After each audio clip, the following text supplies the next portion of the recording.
In 1757, a man named Robert François Damiens was pulled apart by 4 horses in front of a screaming Paris crowd. It took over an hour. His body wouldn't tear. That wasn't even France's worst punishment. From boiling alive to being buried standing up with your own severed head between your knees, humans have invented cruelty in more ways than you'd believe. This is every punishment, explained. Punishment is older than writing itself. Long before prisons, before lawyers, before innocent until proven guilty, every civilization on Earth built its own machinery for making people suffer. Sometimes to stop crime, sometimes to entertain a crowd, and sometimes just to remind everyone who was really in charge.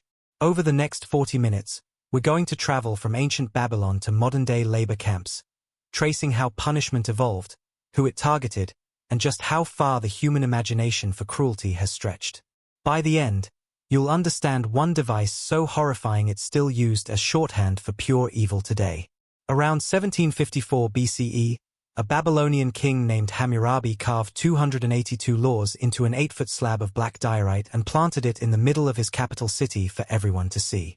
This was the Code of Hammurabi, and it's one of the oldest surviving legal texts on the planet. Its most famous principle, an eye for an eye, a tooth for a tooth, sounds almost fair on paper. Simple, proportional, but the code wasn't equal at all.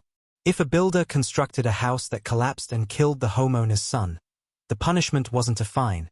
The builder's own son was put to death instead. Class mattered too. Injure a nobleman, and you'd lose a limb. Injure a commoner, and you might just pay silver. Punishment, from the very beginning of recorded history, was never really about balance. It was about power, and about making sure everyone watching understood exactly where they stood. And once punishment became public theater, it only got more elaborate from there. The Romans didn't just punish criminals. They turned punishment into mass entertainment. Crucifixion, borrowed from earlier Persian and Carthaginian practices, became Rome's signature tool of terror. It wasn't reserved for murderers. It was reserved for slaves, rebels, and anyone who dared challenge the empire's authority. In 71 BCE, after the slave revolt led by Spartacus was crushed, Roman General Crassus ordered 6,000 surviving rebels crucified along the Appian Way, the main road leading into Rome, spaced out over roughly 120 miles so that for days, travelers walked past an unbroken corridor of dying men. It wasn't quick. Death by crucifixion could take anywhere from hours to several agonizing days, as the body slowly suffocated under its own weight. But Rome had another punishment reserved specifically for its own soldiers: decimation. If a legion broke ranks or mutinied, commanders would divide the unit into groups of 10. Each group drew lots, and the loser was beaten to death by his own 9 comrades, with their bare hands or clubs. Not by an outsider. By the men who slept beside him. It was designed to make cowardice feel more dangerous than the enemy itself. But Rome's cruelty was almost gentle compared to what was happening on the other side of the world. In Imperial China, a punishment existed that was less about killing someone and more about making death itself into a prolonged, deliberate art form. It was called linkai, and Westerners later translated it, somewhat imprecisely, as death by 1,000 cuts. The practice dates back centuries and was reserved for the most severe crimes: treason, patricide, killing multiple people. The condemned would be tied to a wooden frame in a public square, and an executioner, often a highly practiced specialist, would begin removing small pieces of flesh, one slice at a time. In its most extreme historical accounts, this process could stretch across hours, sometimes with over 100 individual cuts, the executioner deliberately avoiding immediately vital areas to prolong the suffering as long as possible before a final, fatal strike. There was also a spiritual dimension that made it even more terrifying to the condemned. In traditional Chinese belief, entering the afterlife with a dismembered body meant an incomplete existence in the next life. The punishment wasn't just physical. It followed you into eternity. Linkai was formally abolished in China in 1905. But photographs taken by Western observers in the decades before still circulate today, some of the most disturbing images in the history of photography. Move to medieval and early modern Europe, and you'll find a punishment so synonymous with agony that we still use its name today when we say someone was broken on the wheel. The breaking wheel was exactly what it sounds like: The condemned was tied to a large wooden cart wheel, or sometimes simply staked to the ground in an X shape, and an executioner would systematically shatter every major bone in the body using a heavy iron bar, starting at the extremities and working inward, one limb at a time. In some regions, the ordeal didn't end there. The mangled body, still alive, would then be woven through the spokes of the wheel and hoisted onto a tall pole, left on display for days as birds picked at the wounds. This wasn't a rare, obscure punishment. It remained in active use across parts of France, Germany, and the Holy Roman Empire well into the 1700s, reserved for crimes considered especially heinous, like highway robbery with murder. It was designed for maximum visibility.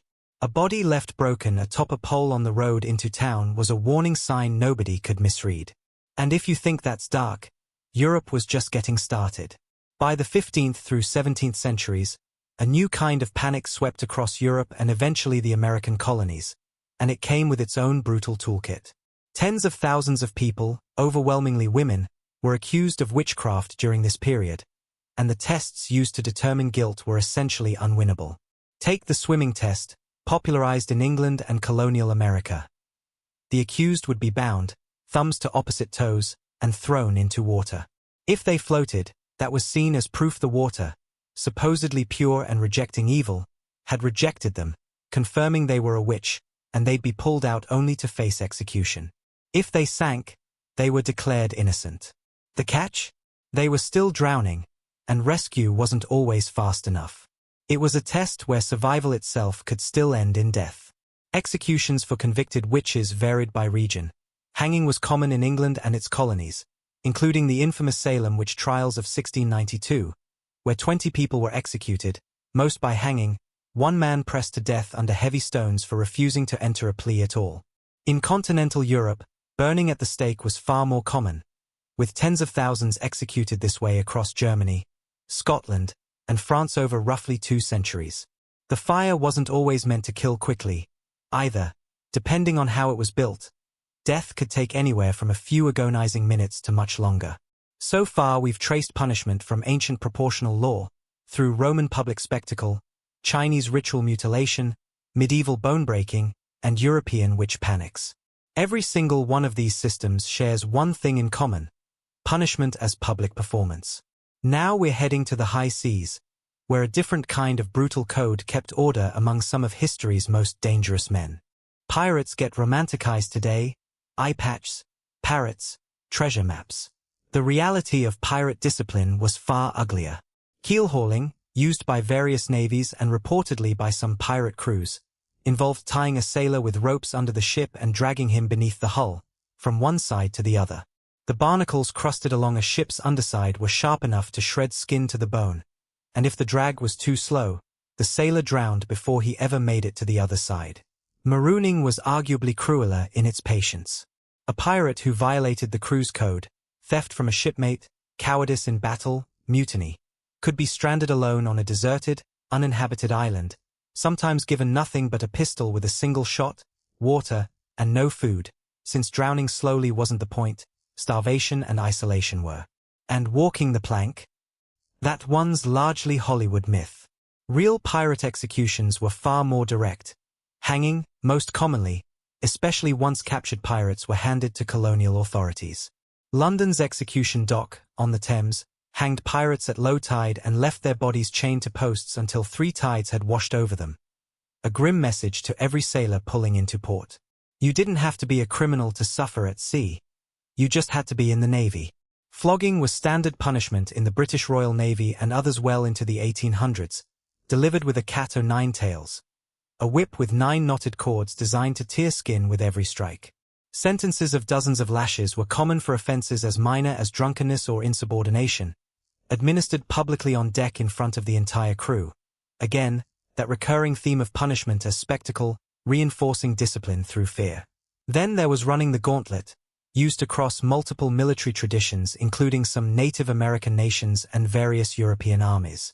The offender ran between 2 long rows of fellow soldiers or sailors, each one armed with a stick, rope, or belt, striking the runner as they passed. Depending on the length of the line and the severity ordered, some men collapsed before reaching the end, and had to be dragged the rest of the way through the blows. But we haven't even gotten to the punishments designed purely to humiliate, and those left scars that had nothing to do with the body. Not every punishment was about pain. Some were engineered purely around public humiliation, and colonial America imported them enthusiastically from England. The stocks and pillory locked a person's wrists, and in the pillory's case, their head too, into a wooden frame in the middle of town, where anyone passing by could jeer, insult, or throw rotten food, mud, and worse. Hours in the pillory could turn into a genuine physical danger, too, if a crowd's mood turned violent enough. The ducking stool, meanwhile, was reserved almost exclusively for women accused of gossiping, nagging, or being a scold. A chair mounted on a seesaw-like mechanism at the edge of a pond or river, used to repeatedly dunk the offender underwater in front of a jeering crowd. These punishments weren't about deterring violent crime. They were about controlling behavior, enforcing social order, and very often, enforcing it specifically against women who didn't stay quiet. Quick recap: we've now covered ancient law, imperial mutilation, medieval torture, witch panics, pirate codes, naval discipline, and public shame rituals. Every single method has been about control through visible suffering. Now we arrive at the moment punishment tried to modernize, and accidentally created one of history's most iconic and misunderstood machines. By the late 1700s, France was drowning in executions that were slow, inconsistent, and often reserved cruelty for the poor while nobles got quicker deaths by the sword. Enter Dr. Joseph Ignace Guillotin, a physician who, contrary to popular belief, didn't invent the device that would carry his name, but championed it in the French National Assembly as a more humane, egalitarian alternative. His argument: everyone, rich or poor, deserved the same swift death. The guillotine debuted in 1792 and became the primary execution method of the French Revolution's most violent chapter, the Reign of Terror, from 1793 to 1794, during which an estimated 16,000 to 17,000 people were officially executed, many of them by guillotine in Paris's public squares, executions so frequent and so normalized that crowds gathered daily, and some spectators reportedly knitted while they watched. King Louis XVI was executed by guillotine in January 1793. His wife, Marie Antoinette, followed roughly 9 months later. Debate has raged for centuries over whether consciousness could persist for several seconds after the blade fell, with some contemporary physicians of the era claiming they saw blinking, facial movement, and awareness in severed heads immediately afterward. Remarkably, the guillotine remained France's official execution method until 1977, and the country's last guillotine execution occurred that same year, meaning France was still using a device from the Revolution well into the era of Star Wars and disco music. While Europe was chopping off heads, America was experimenting with an entirely different kind of cruelty, one with no blood at all. In 1829, Philadelphia opened Eastern State Penitentiary, built around a radical new idea: total isolation. Inmates were kept in individual cells, forbidden from any contact with other prisoners, denied visitors, and even hooded whenever they were moved through the halls so they couldn't see or be seen by anyone else. The theory, driven largely by Quaker reformers, was that total silence and solitude would force prisoners into genuine reflection and repentance, hence the word penitentiary itself, rooted in penitence. In practice, it broke people psychologically. Charles Dickens visited Eastern State in 1842 and came away horrified, writing that he considered this form of prolonged isolation to be a torture far worse than any physical suffering he'd witnessed, because it attacked the mind rather than the body, and its damage was invisible to outsiders. Modern psychological research has repeatedly confirmed what Dickens sensed instinctively. Prolonged solitary confinement is linked to severe anxiety, hallucinations, and lasting psychological damage, and the practice remains fiercely controversial in prison systems around the world today. And that shift, from spectacle to something quieter, more institutional, set the stage for how the modern world would handle its most severe punishment of all, execution itself. As the 1800s and 1900s progressed, execution methods kept modernizing, each new method marketed as more humane than the last. Hanging remained widespread across the world, but its reliability depended entirely on the calculation of the drop length. Too short, and the condemned slowly strangled over many agonizing minutes. Too long, and decapitation could occur instead, an outcome executioners were desperate to avoid. The firing squad offered a different kind of efficiency, multiple shooters, sometimes with one rifle secretly loaded with a blank round so no single soldier could be certain he'd fired the fatal shot, easing the psychological burden of collective execution. Then, in 1890, the United States introduced the electric chair, first used on convicted murderer William Kemmler in New York. The execution was supposed to be instant and painless. Witnesses instead described smoke, a burning smell, and a process that had to be repeated a second time when the first jolt failed to kill him. Gas chambers followed in the 1920s, using cyanide gas, another method marketed as humane that produced deaths often taking several minutes, sometimes involving visible convulsions witnesses found deeply disturbing. Lethal injection, introduced in the U.S. in 1982, is now the most common method in American states that retain capital punishment, but it hasn't escaped controversy either, with multiple documented cases of prolonged, botched executions due to improperly administered drugs or difficulty locating usable veins. Every single humane upgrade in execution history has come with its own catalogue of horror stories. Humanity keeps trying to make killing clean. It never quite manages to. You might assume corporal and extreme punishment is purely a relic of history. It isn't. In Saudi Arabia, judicial caning remains a legal punishment for a range of offenses, and under strict interpretations of Sharia law applied there, theft can still be punished with amputation of a hand in certain circumstances, a practice that continues to draw international human rights criticism today. In North Korea, defectors and human rights organizations have documented an extensive system of political prison camps, known as cruelest, where forced labor, starvation-level rations, and public executions for offenses as minor as attempting to leave the country have been extensively reported by escapees and satellite imagery analysis conducted by human rights groups. These aren't ancient stories with dusty illustrations. Some of this is happening right now, in 2026, while you're watching this video. And that brings us to one of the darkest, most industrialized punishment systems the modern world ever built. Under Joseph Stalin's Soviet Union, the state built an enormous network of forced labor camps known as the Gulag, an acronym for the Russian bureaucratic term for the camp administration system. Between the 1930s and Stalin's death in 1953, historians estimate that somewhere between 14 and 18 million people passed through Gulag camps at some point, sent there for crimes that ranged from genuine political dissent to being late for work, telling a joke about a government official, or simply being denounced by a jealous neighbor or rival. Conditions were engineered around extraction, not correction.